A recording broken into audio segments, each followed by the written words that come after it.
Us to be with us tonight. I'm told that the Oscars are likely to still be on by the time we're done. I don't know if I believe that, but when are the Oscars over? They're over late. Okay, that's the best we have for wisdom here. You have returned to Imagining a Just World Order for our third lecture. My name's Dick Dienstbier. I'm a member of the organizing committee of this, the Winter Lecture Series.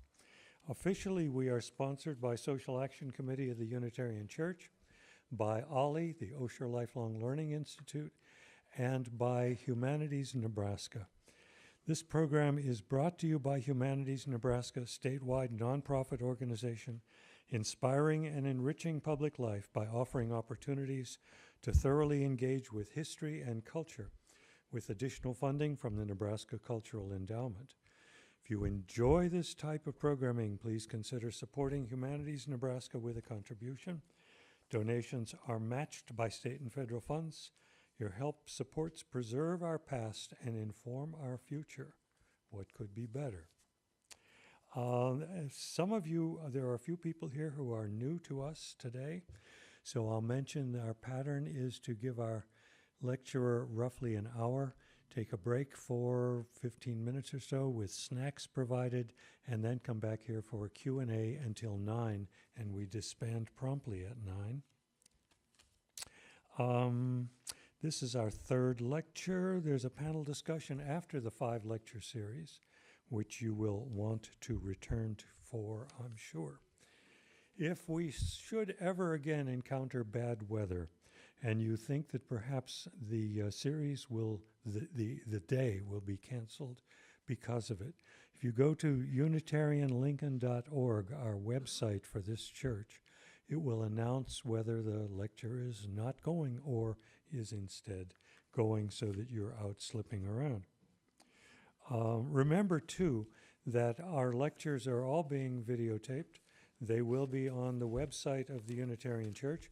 And for those of you who've missed either one of the first 2 lectures or want to see lectures again, or have friends that you know missed them, send them to the Unitarian Church website. Our committee member, Brendan, who is doing the videotaping, gets them up and out within about a week.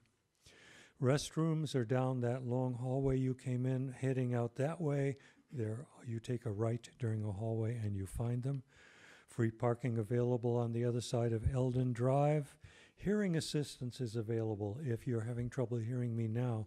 It doesn't get any better than this. So the hearing assistance can be picked up at the doorway there.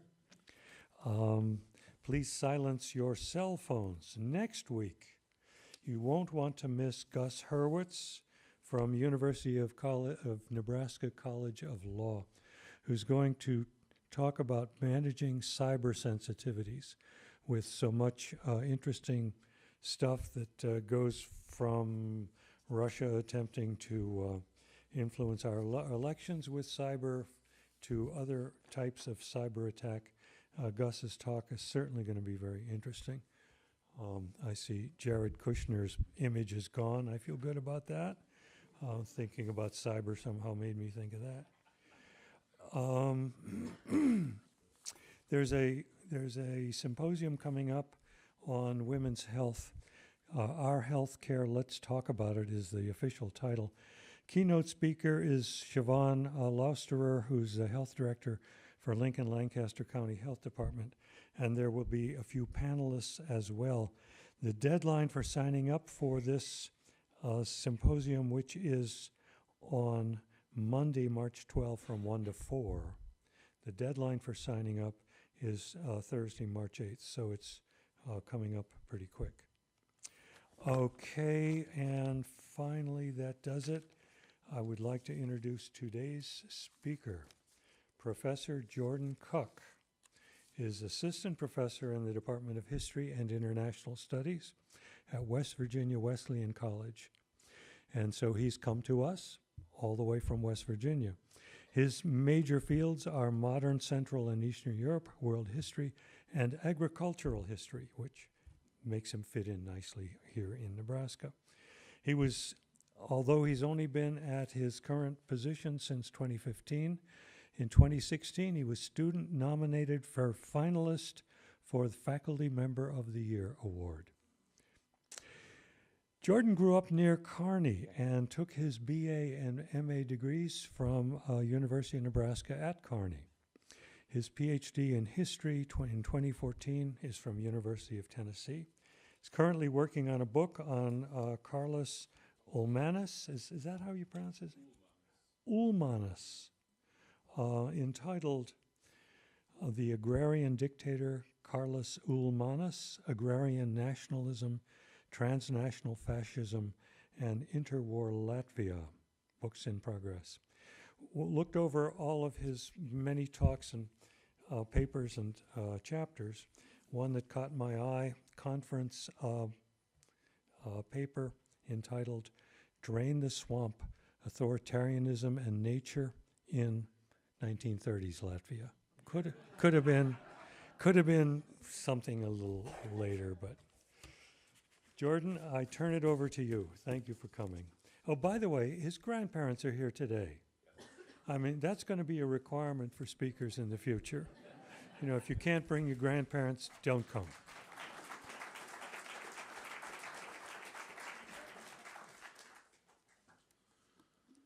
Good evening. I want to begin by thanking Dick and the other organizers for the very gracious invitation. It's always nice to be back in my home state, especially when I get the opportunity to spend a day with my grandparents.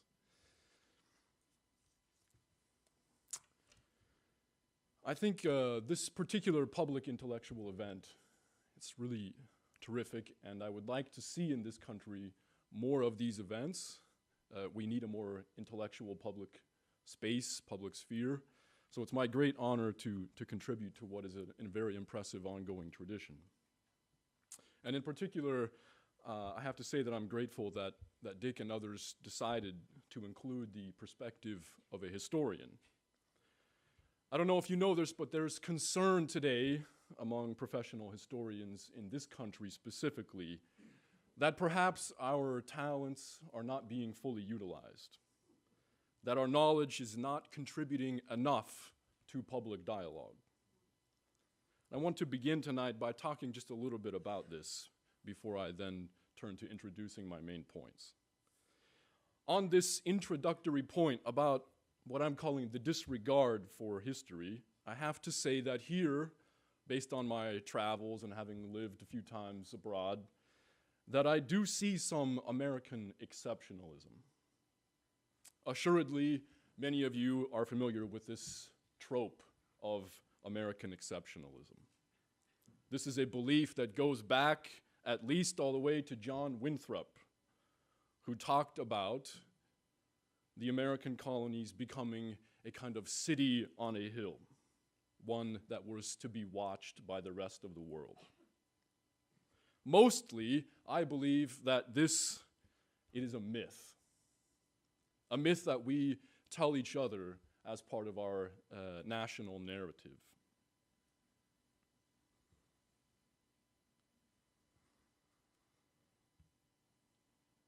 Ironically, though, there are intellectual trends and public figures who would like to relegate historians themselves to the dustbin of the past. Just consider the case of President Trump's son-in-law, Jared Kushner, the one-time so-called wonder kid who was known in the early months of the current administration as the Secretary of Everything. I don't know if you caught that somewhat derisive nickname for Kushner in the news, but he was called the Secretary of Everything because early on, and it seems as though now he's falling from grace, right? Early on, Trump entrusted him with so many duties that people gave him this moniker, Secretary of Everything. Remarkably, among all of those duties, which included the task of creating a more efficient government structure, of spearheading diplomatic relations with Mexico, in addition to all of that, Jared Kushner has been asked by his father-in-law to solve one of the most difficult diplomatic problems in the world, the Israeli-Palestinian conflict. Palestinians cried foul, right? Because Jared Kushner is, of course, an observant Jew. Shockingly, on the Israeli-Palestinian conflict, despite the fact that this conflict is entirely rooted in the past, going back to the era of the First World War, Kushner has said repeatedly that he has no use for history. On the Israeli-Palestinian conflict specifically, Kushner has said that he is sick of all of the talk about the past. He's heard enough. And he went on to say, there is no need for the reading of history books. More generally, he has said repeatedly in interviews that he has never valued knowledge of history because, as he said very boastfully, I am a businessman. In contrast, on my point about American exceptionalism, in contrast, in Europe, such statements against history from high-profile leaders are never heard. Why? Because in Europe, historians are viewed as invaluable for society. Let me just for a moment tell you about one of my dear friends. This is Walters Štrbinskis. He is a historian. He lives in Latvia. I lived in Latvia for a year in 2011 while I worked on my doctoral dissertation. And by the way, if you want, in the question and answer session, we could talk about Ulmanis. I don't know if you know this. He was a graduate of the University of Nebraska before later in life becoming a dictator in Europe. I'm the first to really write anything of great length on him in English, so we can talk about that if you want. But while living in Latvia in 2011, I spent a lot of time with my dear friend Walters. In many ways, he was my mentor in Latvia. And over beers, we would talk about the importance of history. Walters, he is fond of saying the following. In the world, there are only two groups of people who really matter. Physicists and historians. And here's his explanation. He says, physicists, they explain why the world is the way it is physically. And historians explain the rest. Right? This is what he says, right? Historians, we're trying to explain why the world is the way it is. Now, I don't want you to think that my mentor Walters has turned me into a megalomaniac, right? Ironically, on the way home from Latvia, all of Walters' coaching about historians being so incredibly important, it ended up being all for naught. On the way home from Europe, my wife Brittany was kind enough to agree to live in Latvia with me for a year. And on the way home, we were over the Atlantic Ocean, and suddenly there was a call over the PA system that there was a medical emergency on the plane. And they needed to know if there were any medical professionals available. My wife is a nurse practitioner. Turns out she was the only one on that flight who was a medical professional. And she had to make the decision over the Atlantic Ocean whether the pilot needed to turn around the airplane and go back to Europe. I looked at her and I said, good luck with that. Turns out this older gentleman, he was afraid to fly, and he took too many squirts of his nitro spray for his heart. And it was like he had consumed 30 cups of coffee. His heart was racing, and he had cold sweats. And my wife was able to figure out what had happened, and she told the flight stewardess, no, we can keep going, it's fine.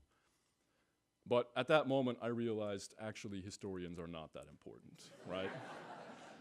No one's going to ask me over the Atlantic Ocean, should we turn around this giant airplane and make everyone really mad, right? Nonetheless, as we turn now to talk about extremism and violence and war, I do believe that my friend Walters is correct. Historians today do have a massively important job to do. We need to make clear that the international order is working. Not perfectly, but it is working. Historians need to help global citizens understand that human interactions are becoming, in the longue durée, the big view of history, they are becoming less deadly.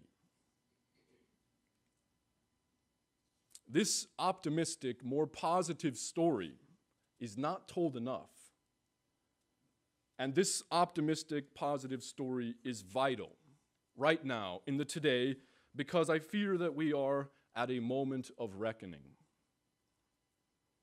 As I'm going to try to make clear in my talk tonight, I think that we are seeing a resurgence, a dangerous resurgence of issues that have, in the past, led to extremism, war, and unfortunately, cases of genocide. We have a moment of reckoning. To make matters worse, the President of the United States, often referred to as the leader of the free world, he is peddling, and this is the right word, he is peddling a story of fear, xenophobia, and he seems to take great pride, and perhaps here he had some coaching from Stephen Bannon, in attacking the international institutions and the international dialogue that we so desperately need right now, today, in this moment of reckoning. Let me just give you but one example of what I'm talking about here with the president. And then I promise we're going to stop talking about the Trump administration. How many of you, just out of curiosity, heard the story about Secretary of State Rex Tillerson reportedly calling President Trump an effing moron, right? This was reported in the news. He was asked at a press conference, and he has never denied that he said this. He didn't confirm it, but he's never denied it. Now, maybe you didn't hear the backstory of what happened on the day when Rex Tillerson uttered those words, reportedly. Those close to the Trump White House have often pointed to July 20th, 2017 as a key date when those around the president realized how ignorant he is of history and the international order, and that to some extent this is an ignorance he is proud of. On July 20th, Secretary of Defense, so-called Mad Dog Mattis, Rex Tillerson, and Gary Cohn, his economic advisor, they met with the president in the Pentagon, in the inner sanctum, in a heavily guarded, top-secret room often called the Tank. Why were they there in the Tank? This was the attempt on the part of these three members of his cabinet to literally kind of take President Trump's hand and walk him through the United States' commitments to the existing international order. Now, this raises a number of red flags. For me, the first one is, why was this only taking place in July of 2017?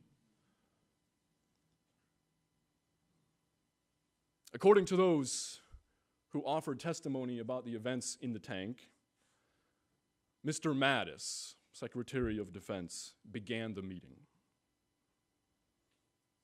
He told the president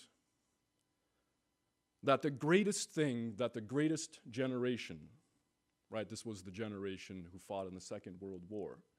He said the greatest thing that the greatest generation has left us, and he reportedly said this with great passion and conviction, the greatest thing this greatest generation has left us is a rules-based post-war international order, something that should be protected, should be recognized as contributing to a reduction in war. It's said that the meeting continued for 50 minutes when suddenly the president called the meeting short, cut off his advisors. He apparently began peppering Mattis and Tillerson with questions about NATO, questions about free trade agreements. We now know he's likely, it seems, to enshrine these new tariffs. And in the end, the president said, "I've heard enough. Don't tell me anymore. The international order is not working at all." It's said that as Tillerson left the meeting, he was shaking his head and said, "What an effing moron."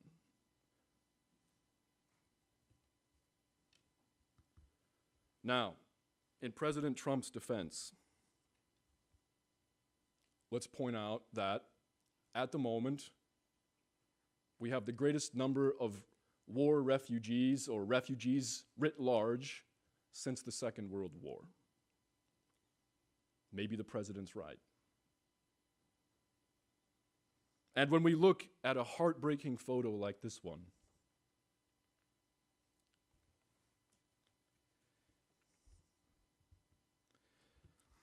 sorry, I get a little emotional. I have a 3-year-old and a 1-year-old back home, and I have to say, once you become a father, you don't view the world, I'm probably preaching to the choir here, right? But you don't view the world in the same way, and you don't teach the same way. What does a photo like this tell us? Maybe President Trump's right. How can it be that the post-war international order permits that kind of violence to be inflicted on children in Syria?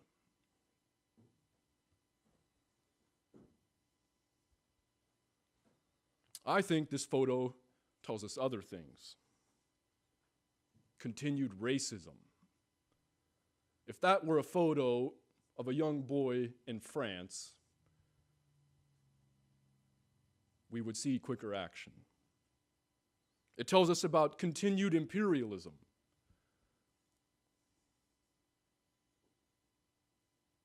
Internal imperialism within the Middle East, with the Assad family, Russian imperial policy.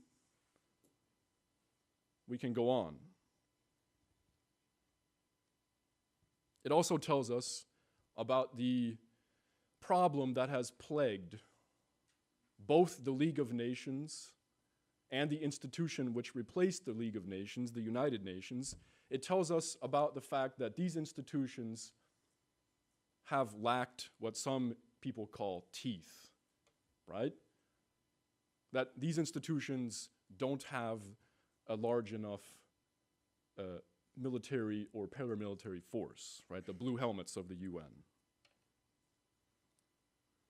But most importantly, and this is what I recently told my students in a class on global genocide when we examined this photo and talked about its meanings. Most importantly, this photo tells us that the effort to eliminate war, to prevent ethnic cleansing and genocide, this effort is a utopian goal. Very utopian. Indeed, the most important, perhaps, of the founding fathers of that precursor of the United Nations, the League of Nations, he said as much. This is the British intellectual and diplomat Robert Cecil, kind of a forgotten figure in world history, but he should not be forgotten. Why was he forgotten? Because he was one of the most important backers of the League of Nations. And by 1939, if not before, the League of Nations was seen as defunct, as a failure. And this tarnished Robert Cecil's historical reputation. Robert Cecil won the Nobel Peace Prize in 1937 for his work with the League of Nations. On this point about Cecil talking about the utopian nature of the League of Nations, let me just offer you his words. In the aftermath of the Second World War, which the League, yes, had failed to prevent, Robert Cecil addressed his colleagues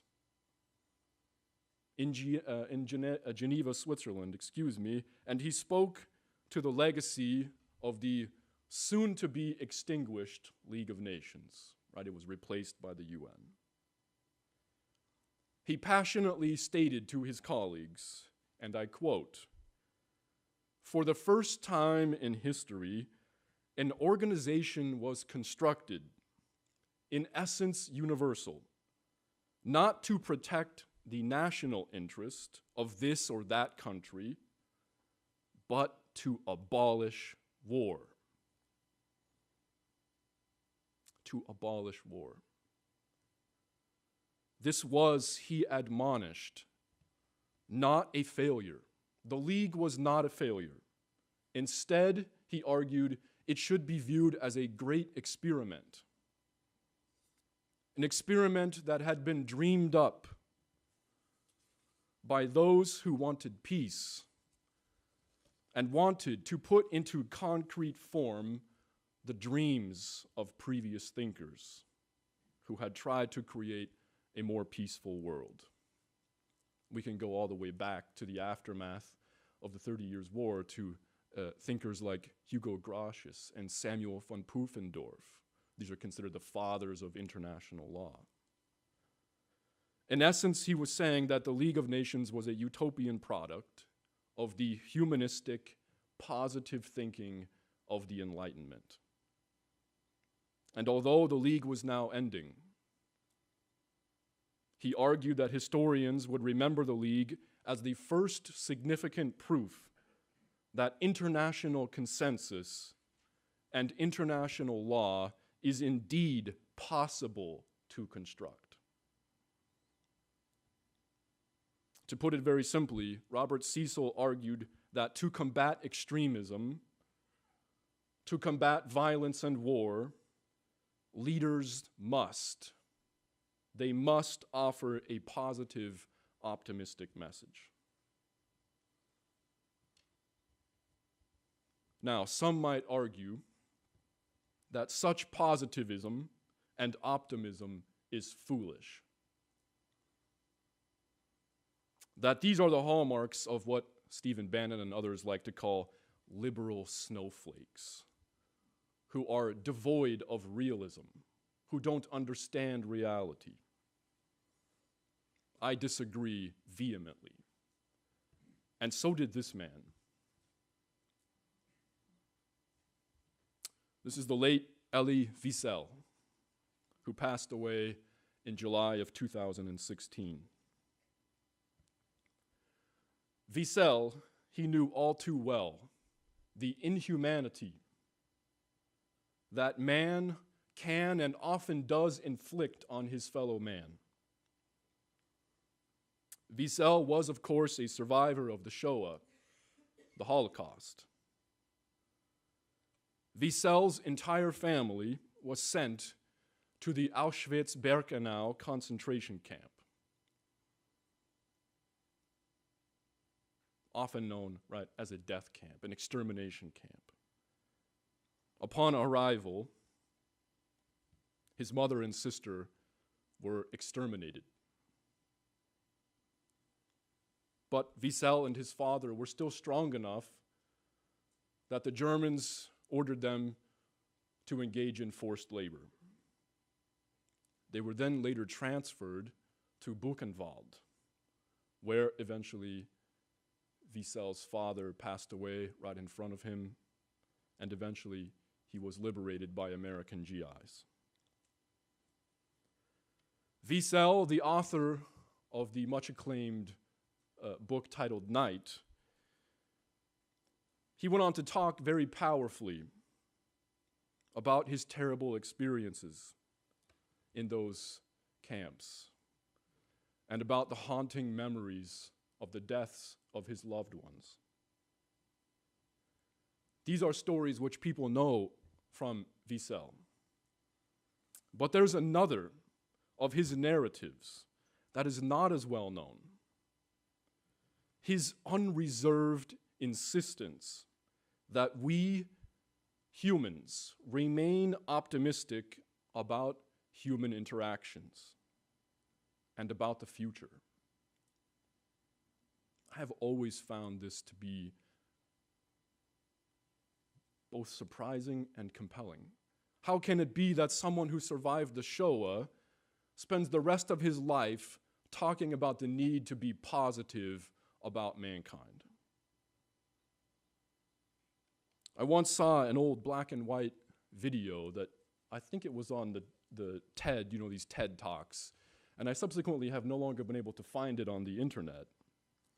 But I once saw this old black and white video recording of Wiesel addressing a group of college students.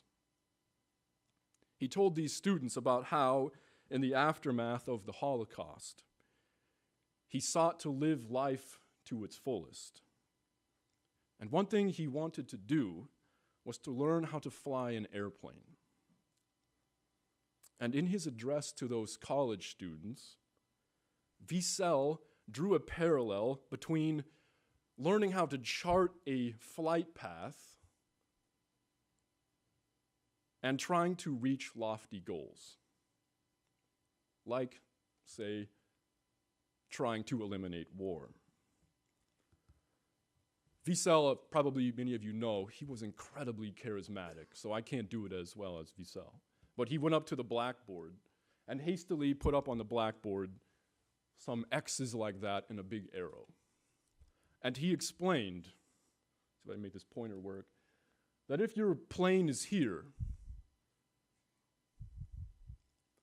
and you want to end up here, but you're facing a crosswind, then you have to point the plane of your nose further up here because the crosswind will push you down.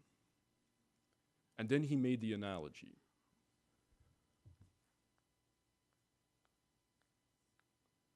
This is our lofty goal.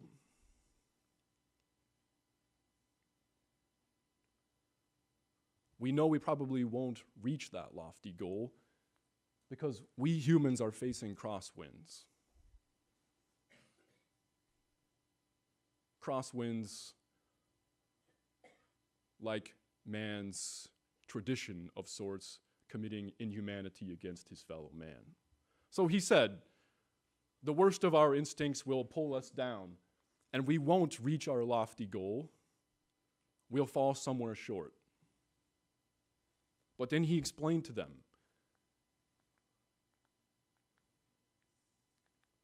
doesn't seem to be working, right? Thank you. Yeah, that if this is your lofty goal, then you're going to end up somewhere down here, right? And he said, this is why we must remain optimistic. By aiming high, we end up in a better place. We are not being foolish and naive for having a utopian goal. This is how to bring about progress. So as I turn now to the real meat of my talk, so to speak, this is my first point. While we might realistically never be able to fully eliminate extremism, and war, it is not foolish to have that goal. By aiming high, as Wiesel has instructed us, by aiming high, we end up with better outcomes. And the data proves this. It's true that the League of Nations failed to prevent the Second World War. But the legacy of that attempt lives on in the United Nations. And what you can see in this chart is that since the end of the 1940s, when the post-World War II international order was installed, war deaths have gone down consistently. Here's another chart that goes further back in history. Right, and here is the end of the Second World War, and you can see consistently going down. So my first point, right, it's that the international order has been largely a success. Have we prevented all cases of ethnic cleansing? Obviously not. Look at what's happening to the Rohingya Muslims who had been booted out of Myanmar. 800,000 are currently living in a camp in Bangladesh. That's more people than the city of Denver. Clearly, we have not prevented all cases of ethnic cleansing, nor have we prevented all cases of genocide, but the big data tells us we are making progress. This must be an optimistic story. This is my first point. My second point is a bit more ominous. As I said earlier, I think the international order is unfortunately at a moment of reckoning. We have global leaders like Donald Trump, like Vladimir Putin, who it seems apparently wouldn't mind that much seeing the international order collapse. And this is terrible, because what we need right now at this moment of reckoning, we need positive, internationally committed leaders. Leaders who recognize through knowledge of the past that right now we are seeing a dangerous resurgence of issues that have in the past led to violence and led to war. As I thought about this portion of my talk tonight, I spent a lot of time comparing the most extensively violent eras of human history. Specifically, I compared the 13th century, the 17th century, and the century between 1850 and 1950. In these comparisons between these three time periods, I sought to see if I could come up with a list of factors that those time periods had in common, such that we might be able to point to red flags of sorts that this is an indication we are headed in a dangerous direction. I came up with 5 factors.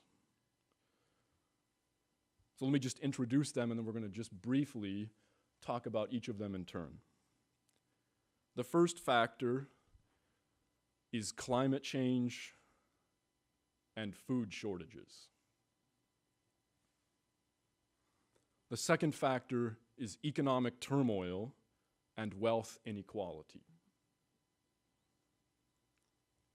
Third, a crisis of identity, which you might also then lump into a crisis of legitimacy.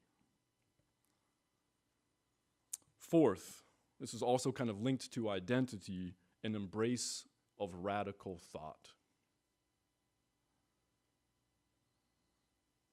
And fifthly, a revolution in communication technology. So let's look just briefly at a few historical examples of these 5 points, and then I'll close by pretending to know everything and offer what were Donald Trump or someone in the room, like the things I would want them to know or do going forward. So first, let's turn briefly to talk about climate change and food shortages. Obviously, most of the world population has come to rely, I can't believe I'm saying this in Nebraska, this isn't obvious, right? Has come to rely on sedentary agriculture as the backbone of civilization. We don't just get up and move if there's a drought in our region. We're not nomadic. And history tells us that nothing leads to the collapse of societies, nothing leads quicker to mass violence and war than does the experience of hunger and famine. And history also tells us that the main cause of hunger and famine is crop failure due to a fluctuation in climate. This is something we have, historians have only learned over the last few decades, thanks to the development of climate science. In trying to understand global warming, we've also learned a lot about the past.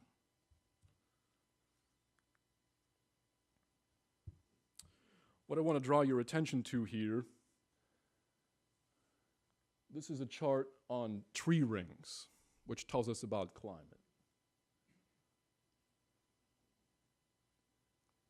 You can see there's a pretty substantial drop here, around 1200. This was the beginning of what's now called the Little Ice Age. It began around the beginning of the 13th century and reached its peak in the early decades of the 17th century. This changing climate absolutely played a pivotal role in causing two of the worst waves of violence in recorded history. For example, in the 13th century, this century saw the Mongols from the Eurasian steppe take over much of the Eurasian continent. Typically, in the past, when scholars would talk about the Mongols, the most common narrative was told from the perspective of Genghis Khan and his descendants being power-hungry, bloodthirsty savages. That might be partly true, but what we did not understand fully in the past is that the Mongols had been forced. They had been forced by climate change to leave the grasslands of the Eurasian steppe, seeking warmer locales. Subsequently, the Mongols invaded and conquered China, conquered much of Eastern Europe, and the Middle East, where they caused the most damage. The invasion started in 1218 of the Middle East as a result of a border skirmish along the Persian border. And over the coming decades, the Mongols invaded and conquered the region of the Middle East. They used scorched earth tactics, including the destruction of the famous Persian or Iranian Qanats irrigation canals. This resulted in a horrific famine and mass immigration that saw the local population in Persia drop by as much as 3/4. One study I read suggested that the population of the region did not fully recover until the 19th century. Baghdad, the crown jewel of the region, was totally burned to the ground in 1258. The Mongol chronicler, who was witness to that destruction, noted in his words that not even in 1,000 years will the region have fully recovered from the devastation.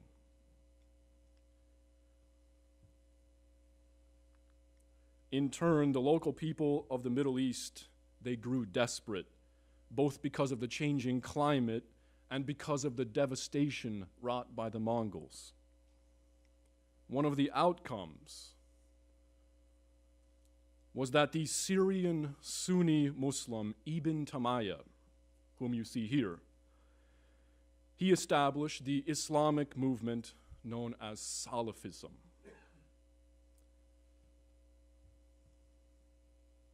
Salafism.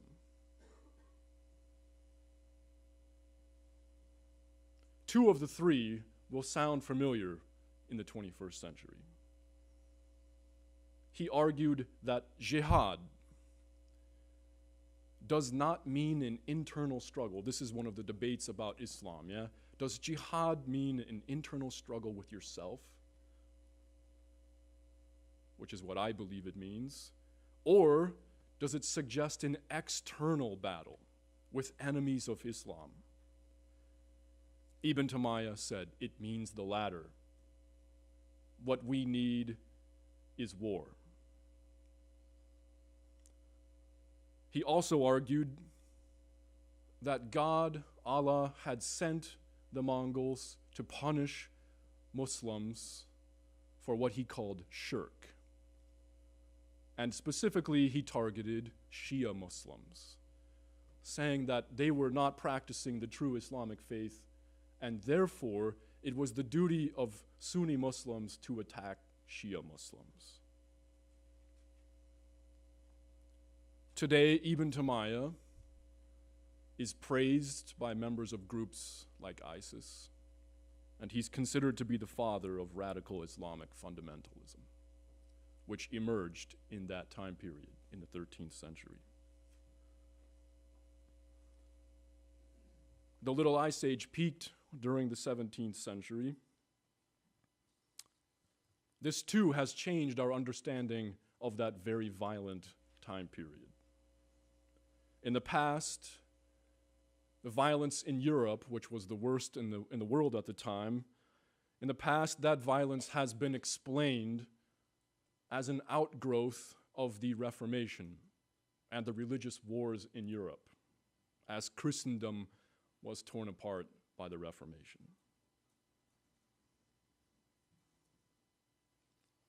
But we should not ignore the fact that the cold weather and repeated crop failures made people think that God was abandoning them. There was a bad volcanic eruption in South America in 1600. This made the Little Ice Age worse. We now know that the years between 1601 and 1604, these were the coldest years in the Northern Hemisphere in more than 600 years. Consequently, in places like Russia, there were essentially no harvests for a number of years. This is not a famine which Americans tend to know very much about, but between 1600 and 1604, at least 1/3 of the population of the Russian Empire died from famine. What we see here is an artist's rendering of the chaos in Moscow. Refugees of the famine fled into the capital, hoping to find aid.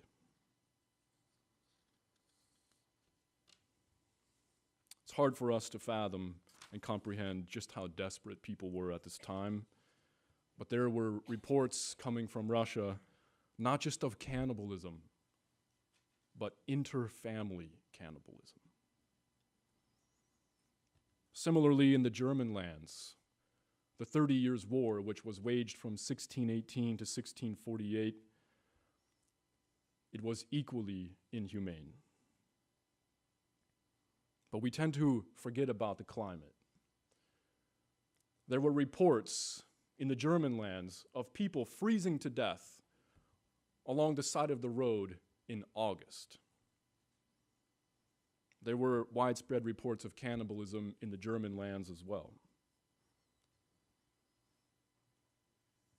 In some parts of the German lands, during the 30 Years' War, population levels declined by 75, even as high as 90% from this war and the related climate disruptions.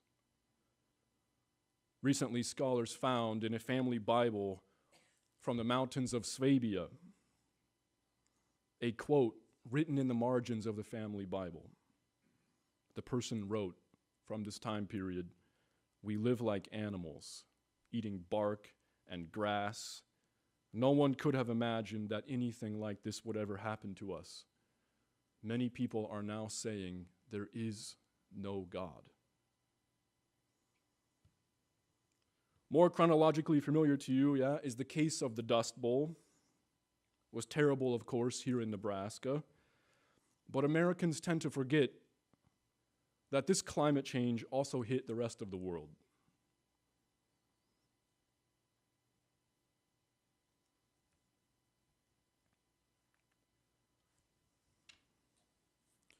The experience of and fear of hunger had much to do with the reasons why the Soviets committed this crime against humanity, the so-called Ukrainian hunger genocide. It also had much to do with why the Nazis wanted so-called Lebensraum, or living space, in the East, and it also had much to do with why the Japanese invaded mainland China and committed terrible crimes against humanity like the rape of Nanking. Climate change and hunger are unfortunately the handmaidens of extremism and war. And what fears me about today is that obviously climate change is real. It is maybe our greatest threat going forward.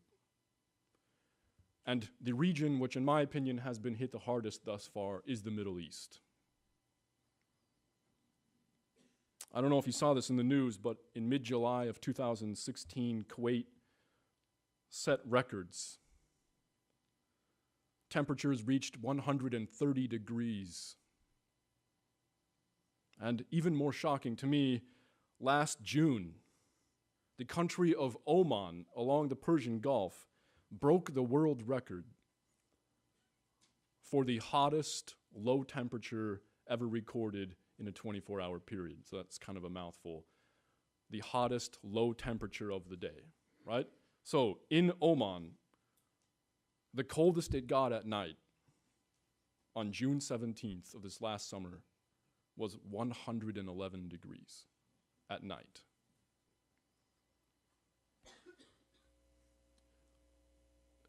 I think much of the instability of the Middle East should be seen through the lens of climate change. What would it be like to live in that kind of oppressive heat?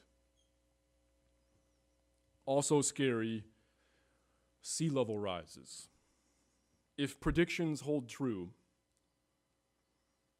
it's estimated that by the end of this century, more than 2 billion people will become climate change refugees.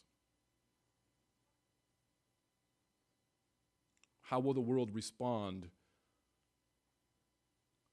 to 2 billion people becoming refugees of climate change? They will have no choice but to move. And at the same time that the climate is wreaking havoc, we should not forget that as a result of population growth, global food production, according to the United Nations Food and Agriculture Organization, food production will have to increase by 2050 by more than 50% from current levels. Is this possible? How will we handle this situation?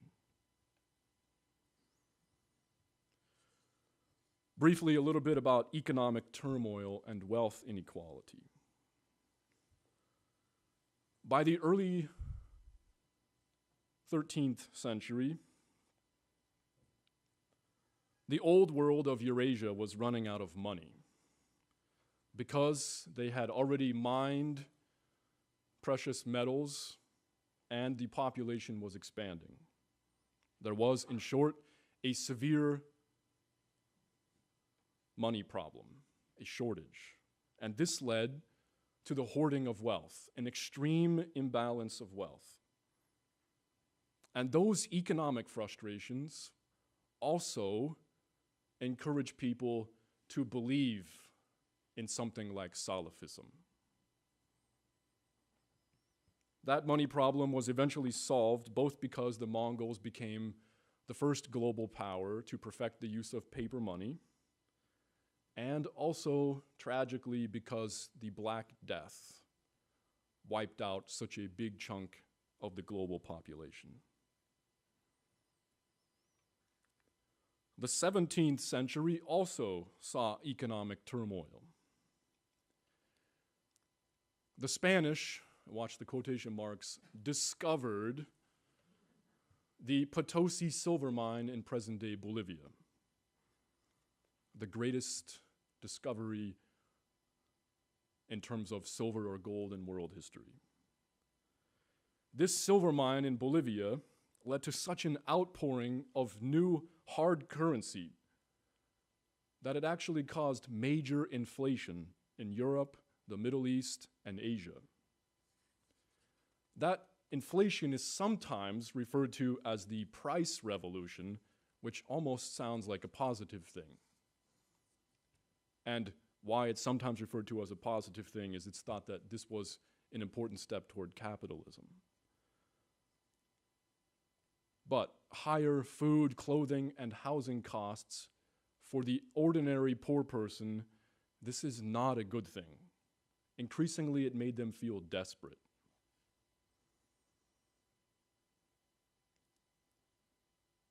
The century between 1850 and 1950, of course, saw two massive economic catastrophes.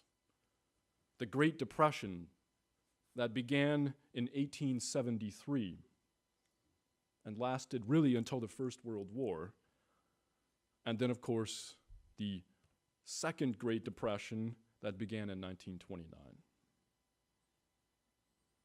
There was great economic turmoil and social inequality, wealth inequality. This was also the era of so-called robber baron capitalism, when the gap between top and bottom reached new astronomical levels,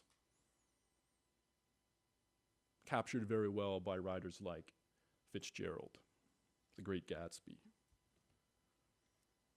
The end result of all of this economic turmoil and social and wealth inequality is that people fell for the promises of extreme ideas. For instance, the Nazis.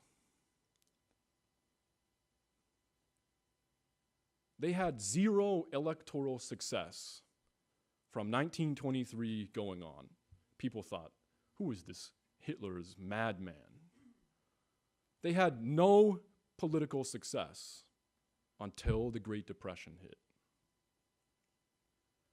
Their first electoral breakthrough for Hitler and the National Socialists came in September of 1930 with the onset of the Great Depression in Germany. And by 1933, Hitler's Nazi Party had become the most powerful party in Germany. Why did people fall for the false promises of the Nazis? Because Hitler promised to put them back to work.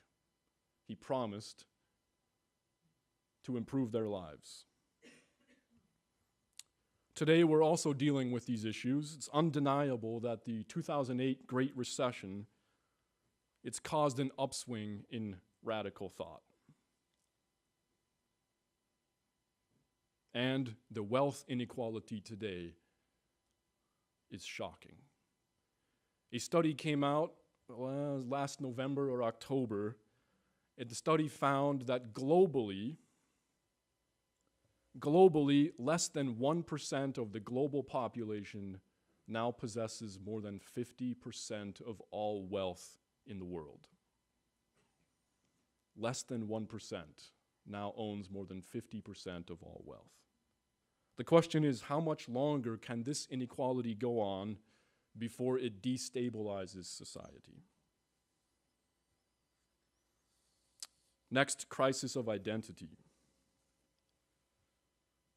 And by this I mean that changes to the individual and collective identity made people feel scared, insecure, desperate. We've already talked a little bit about these in the 13th century. Han Chinese, Muslims of the Middle East, they felt that their identities were under attack by outsiders. And increasingly, Sunni Muslims attacked Shia Muslims. The 17th century, this was indeed a major identity crisis. The Reformation had led to Christendom being divided. Both sides wanted to heal that divide, but only on their own terms. In the end, at the end of the 30 Years' War, with the Treaty of Westphalia, there was an agreement that religion had to now become a private affair, and that government legitimacy cannot be linked to a notion like divine right. Much of those wars were fought over this question of identity. The 19th and 20th century was also about identities. It was the question of whether one's identity would be rooted in the local or the national. Many scholars believe that the violence of that time period, 1850 to 1950, had much to do with societies for the first time fully embracing nationalism and national identities. This is today also a major issue. The question now is not about local or national, it's about national or global. I would argue that one of the reasons for Donald Trump's victory is that he spoke to this question. And he told Americans, it's okay if you don't want to be part of the global society. America first. But maybe the most obvious proof of his thinking here is what he said when he announced that he was pulling the United States out of the Paris Climate Accords, right? He said, I represent Pittsburgh, not Paris. Conservative groups in the Middle East, like ISIS, the Taliban, they too are arguing that globalization is bad. It will destroy traditional Islamic culture. It's a question of identity.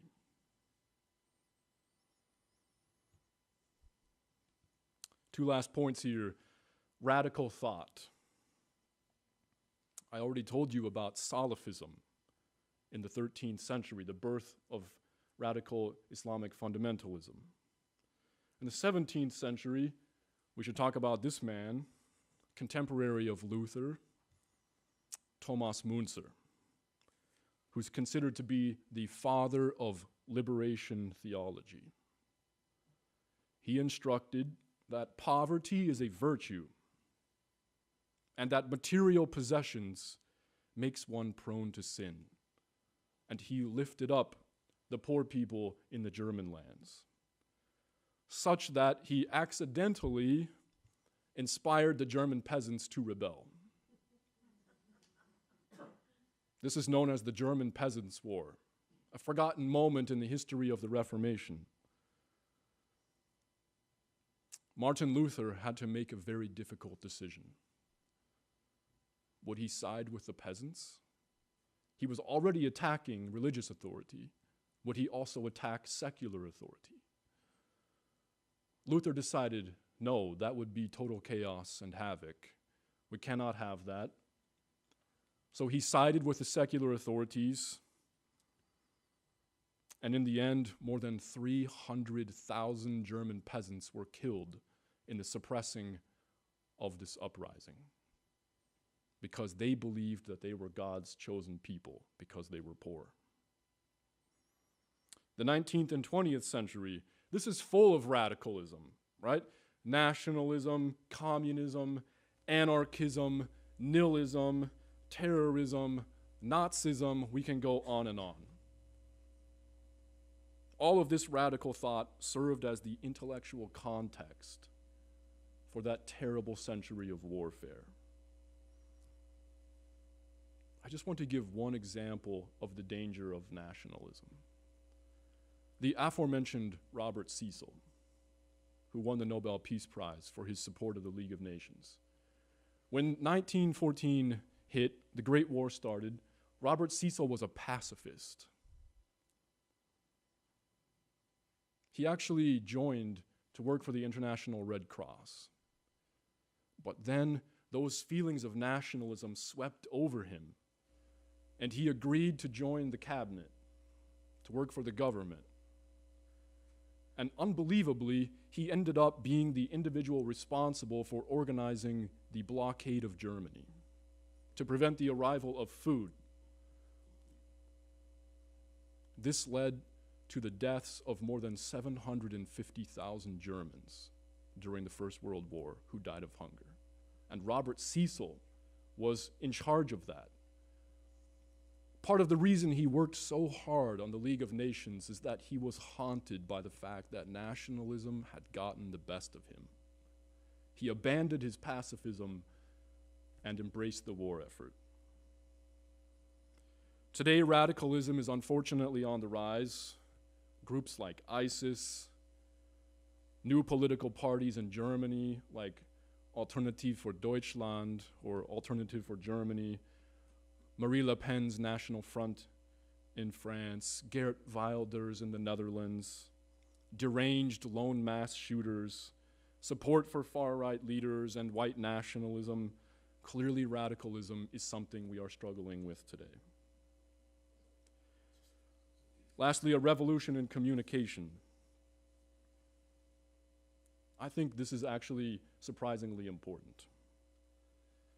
Perhaps when we have a revolution in communication, it destabilizes society as we figure out how to take control of these new tools of propaganda, methods of propaganda. So the 13th century, it saw Europe for the first time embrace the use of paper technology. Invented by the Chinese and eventually via the Silk Road came west. The 17th century. Scholars have argued that those wars of identity, of religion, perhaps they would not have happened had Johannes Gutenberg not invented the printing press about 60 years prior. That printing press made it easier for Luther to disseminate his ideas. The 19th and 20th centuries full of revolutions in communication technology. The telegraph, Morse code, the cheap daily newspaper, the telephone, radio, and film. Scholars have pointed out that the totalitarianism of the Nazi and Soviet regimes likely would not have happened without the use of the mass press and radio and film. Today, the internet has clearly, for global society, led to some problems. School shooters are glorified and worshipped on the dark corners of the web. Groups like ISIS disseminate via the internet hateful rhetoric. And social media has often worked to promote not cooperation, but crass individualism. It undermines social solidarity. So as I come to a close, here is what I think should be done. I'm taking this phrase, what is to be done, from Nikolai Chernyshevsky and also Lenin. I think we should view global society as a kind of web. a kind of IT network. And just like IT administrators do risk assessment and risk reduction, so too our international leaders need to do more to address the threatening factors I've talked about tonight. Secondly, capitalism must be more heavily regulated. Perhaps in an effort to minimize the inequality, we need to enshrine more socialist-style tax policies to shrink the gap between the rich and the poor. It does not seem that we can continue with less than 1% owning more than 50% of the wealth. Third, I truly believe that educators, intellectuals, and leaders must promote a global identity. We live in a global society. We must embrace this. Fourth, diplomacy and the international order must do a better job of incorporating and caring about the so-called global South.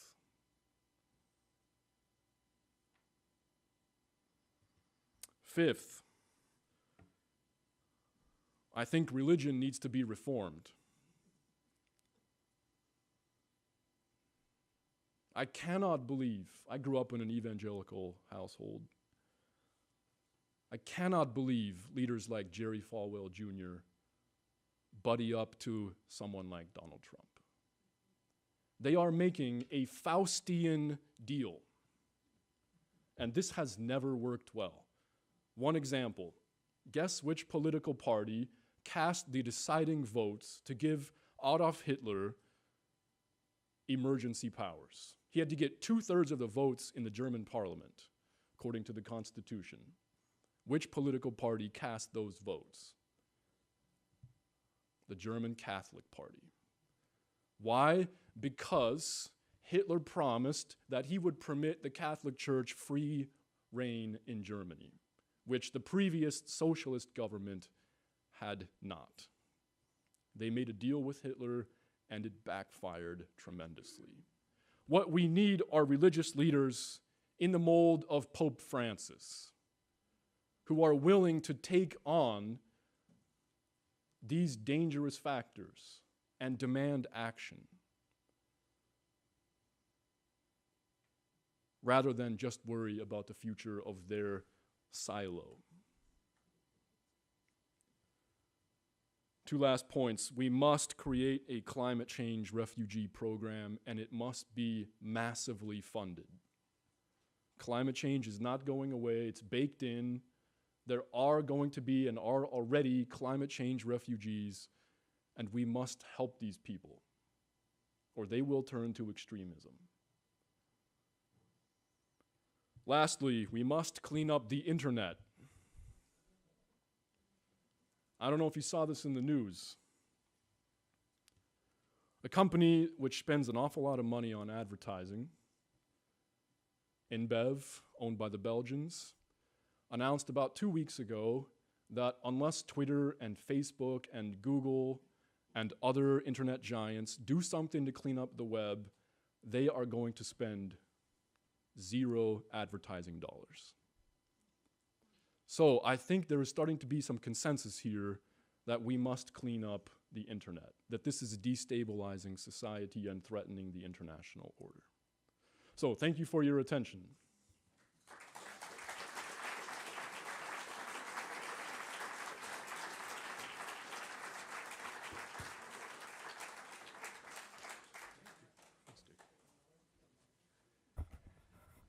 Well, thanks, Jordan. Take a break. We have to be back here in 10 to 15 minutes when it looks like people are done munching and so forth. Do not bring your cups back into this auditorium on pain of having to answer to my wife.